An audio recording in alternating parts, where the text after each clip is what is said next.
All right, how's it going, y'all? I wanted to take a minute to talk to the family. I was taking a break, and I wanted to make a video about Diddy, right? Diddy and Jodeci, okay? Like, I didn't know, like, Diddy had an affiliation with Jodeci, but when you look naturally, that Diddy was still part of the record company, okay, that Jodeci was on. If y'all remember Jodeci, you guys been my age. I'm 53. I'll be 54 here in May. Jodeci at the time, they were like the prime, R&B group, okay, at the time. You could compare them with like New Edition.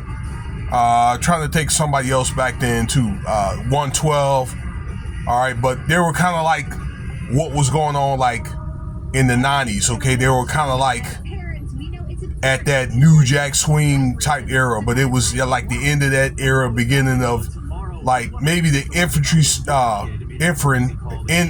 infant stages of maybe like neo soul, but it wasn't really a name for it yet. All right, so it was kind of like a combination of R&B and neo soul. All right.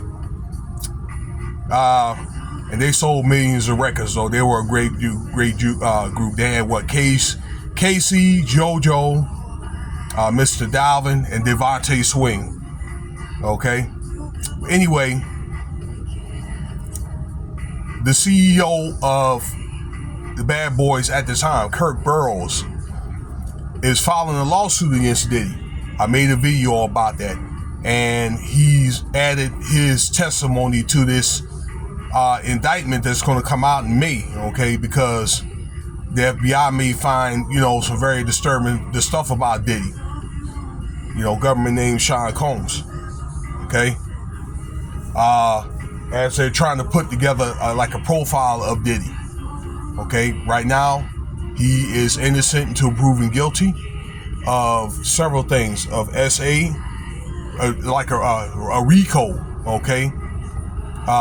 Kidnapping, as I said, SEX, exploitation of workers.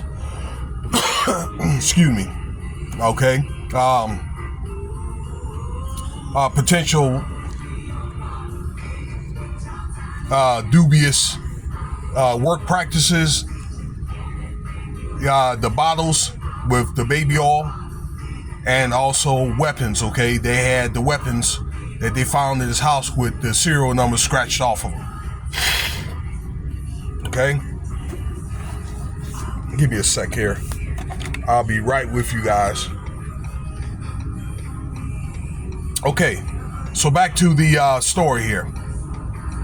I made a 20-minute video almost, okay, of the testimony, and it's going to be made on this superseding indictment against Diddy. Okay, I understand it's like 52 pages, okay, of Diddy being implicated in the offings of Tupac and Biggie. Okay, so this is another issue that Diddy has against him. Okay, but the only problem is the alleged person, Keefy D, are they going to be able to tie that, number one, to Keefy D? And then number two, are they going to find out if P Diddy is involved? All right.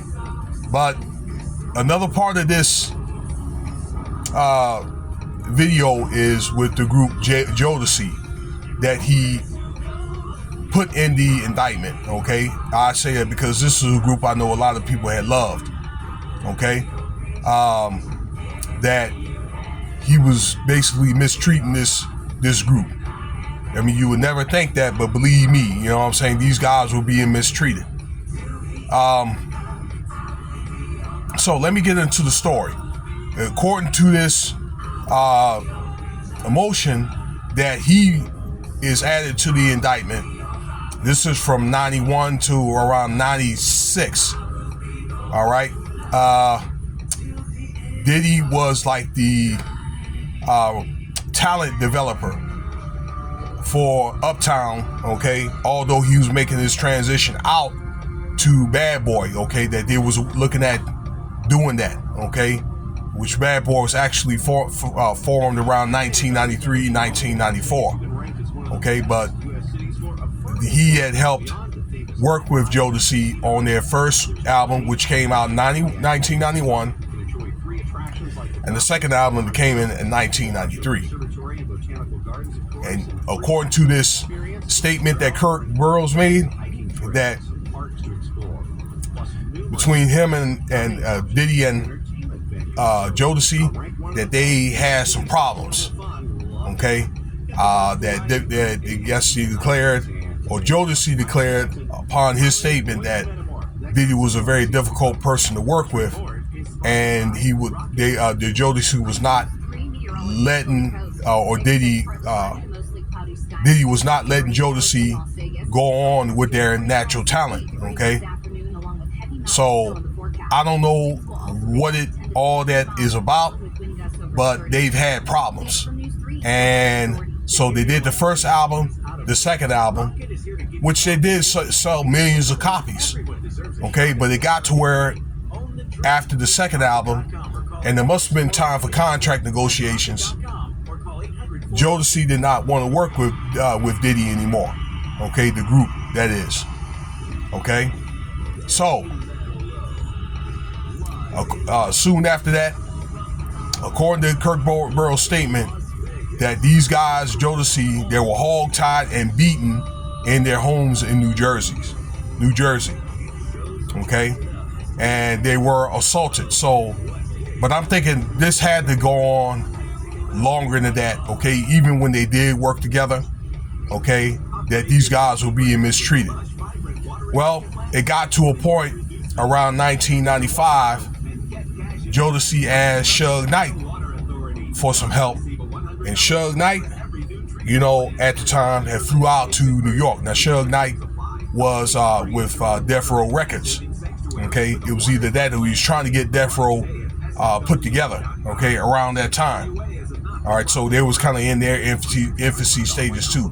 But he flew out to New York, actually talked to Andre Harrell, which was the CEO of Uptown Records, right? Said, look, you know what? We need Jodeci released. And I guess Andre Harrell was terrified of Suge Knight, and he ran for his life, and then he had released him, okay, at the time. Now, by then, you know, Diddy was doing this thing with Bad Boy, okay? So Jodeci was able to release their third album in 1996, okay? But I believe it was with a different type of management, okay? I don't know if they did that under Death Row. I don't remember seeing them doing anything under Death Row, okay? But it was under a different management, all right? Away from duress. And, you know, Jodeci, they did fairly well before they split up, like 96, 97, and KC and JoJo, they started doing their own, you know, doing their own thing, and then KC ended up doing his own CD a couple of times and all that. So, you know, they had their own careers and things like that. And they recently got back together. I don't know about what, 7 years ago. So, but basically, he put together this Kirk Burrows, his testimony of Diddy's involvement with Jodeci and, you know, his mistreatment. And I think he did it as a way of, again, putting together a profile on how he was treating his employees and so forth. If you look at Mark Curry's interview, okay, that he was one of the bad boys for life on that CD, he says the same thing about different people, that men and women that he's beat up, he's things like that. He heard the stories about Cassie. He saw Diddy break Kim's nose, okay, and being, you know, mishandling Biggie and things like that, okay. Gene Deal kind of talks very, very similar stories about either Diddy's neglect or mistreatment of other people in Bad Boys. Okay, this is like during the 90s, early 2000s. Okay, and what this stuff is going to be used against Diddy, trust me. Okay, so let me know what you think about the video. I was really shocked when I heard the story. Okay, but this stuff is documented in a court document. Okay, so you can look it up if you get a chance. Thank you for your time. Cash App $Winston Spivey if you want to donate.